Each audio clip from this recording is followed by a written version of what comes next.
Yo, what is going on, ladies and gentlemen? It is your boy Lampzy back again with another video, and today marks the first episode of my new series, which will be breaking down the 3 best performers out of the Premier League in each week. So obviously there are a lot of players that can go into this category. It's really hard to break down the top 3, but I just thought if I do anything more than 3, it's going to go for too long, and I sort of want these videos to be, less than 10 minutes. So nonetheless, guys, let's just jump straight into it.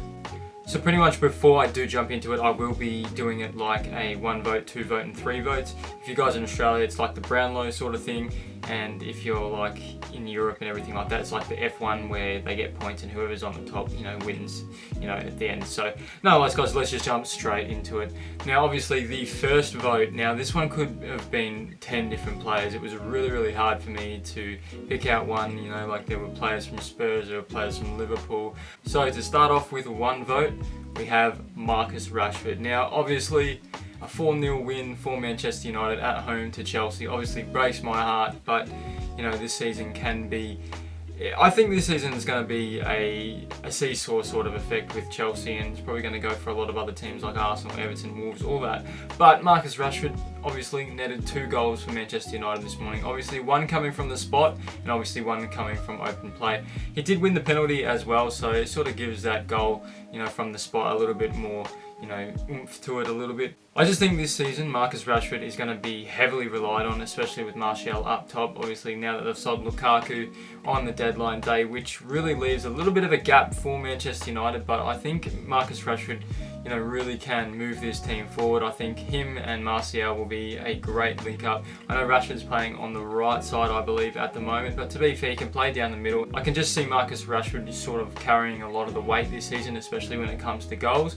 And I really think with the 2 goals throughout this weekend really does show that he can score in big games. I just think the mentality that Rashford has is absolutely amazing. Obviously loves the club, loves his teammates. Obviously loves Ollie because he probably would have grown up watching him. But I think Marcus Rashford has to be a huge contributor this season, because if Manchester United really want to push high up the table, even possibly challenging Liverpool and Manchester City, Marcus Rashford is going to have at least a 20 goal plus season, and 2 goals against Chelsea really does show a lot, and especially in a big game like that, it shows you with Rashford scoring those 2 goals, it is fantastic to see.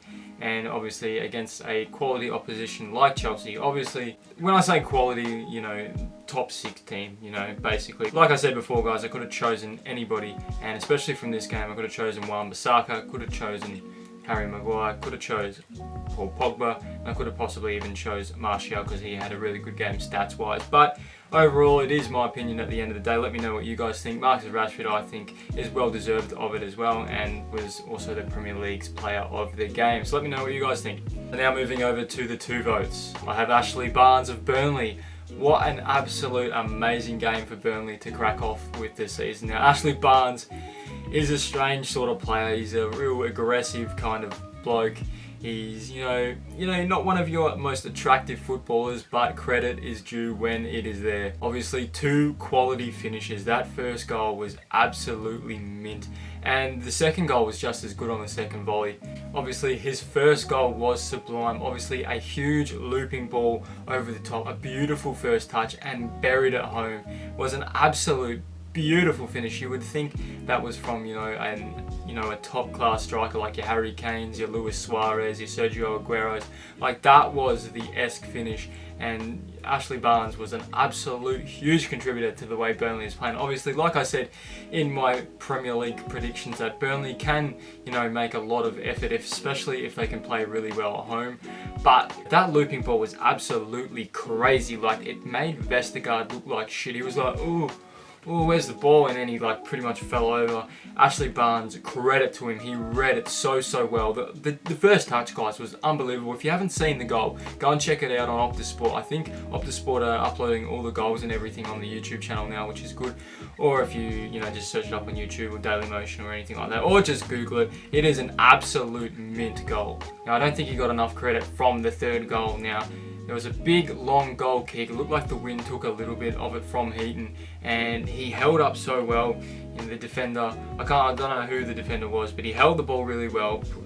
Obviously used his brute strength, controlled the ball well, flicked it over to Gudmundsson, and Gudmundsson ran onto it. Obviously came back inside and then finished it with an absolute beautiful finish. Obviously that is why he didn't get the assist, because obviously Gudmundsson sort of made a few little moves inside. He would have had a hat-trick if he sort of maybe placed it maybe underneath the keeper, or maybe got a little bit more connection over the loop of the ball, but the keeper read it really well and obviously missed out on the hat-trick. But to be fair, Ashley Barnes started the game really well, finished it really well, didn't slack off in any part of the game. Burnley probably have got a really good player on their hands, obviously been there for a while, but I think if Barnes can play really well this season, I think Burnley can possibly avoid relegation this season. So Ashley Barnes, man, you've got my 2 votes this week.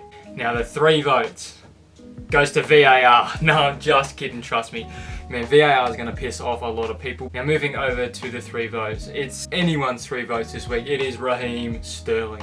Obviously, what can I say about Sterling that hasn't been said before? I really believe Sterling has got to be the man that's got to push Man City forward this season, no doubt about it. Obviously, Aguero started on the bench, which was absolutely crazy. So did Bernardo Silva. David Silva's going to be in and out of the team this season. Rodri is obviously going to be the new reinforcer in this team. Riyad Mahrez is pretty much in and out as well. Sané's out for the whole season. I can really see Raheem Sterling playing 90% of this season. Like, he has to play really well for this team to progress, and he is getting better every single week. Now, to be fair, guys, Raheem Sterling isn't that clinical finisher that everyone proclaims him to be. Now, to be fair, over the years he's gotten a lot better. His finishing, before he went to Man City when he was at Liverpool, wasn't that great, but you watch him now, he takes that little extra touch to reassure him in front of goals, and sometimes it's a little bit worrying. Sometimes he gets caught off, because if a good goalkeeper can pick up on it, he can easily get swept up and the ball will be in the keeper's hands. But Raheem Sterling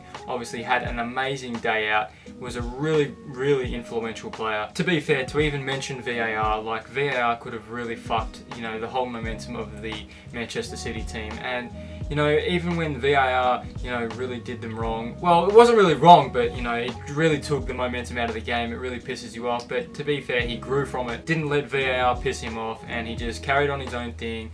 And even when Aguero took the penalty when he could have had a hat-trick, he went on, was dedicated, and was really persistent and got the hat-trick in the end. Was easily the best player out on the field. I wouldn't even be surprised if Raheem Sterling is obviously in a shout for Player of the Year. I know it's really early days. I know it's only week 1, but to be fair, guys, like Raheem Sterling, he's got to be the main man for Manchester City going forward. I think he's going to be the key man this season. I know a lot of people are probably going to talk about De Bruyne being, fit and everything, but I think Raheem Sterling has got to have an amazing year for Man City to go ahead and win the Premier League once again.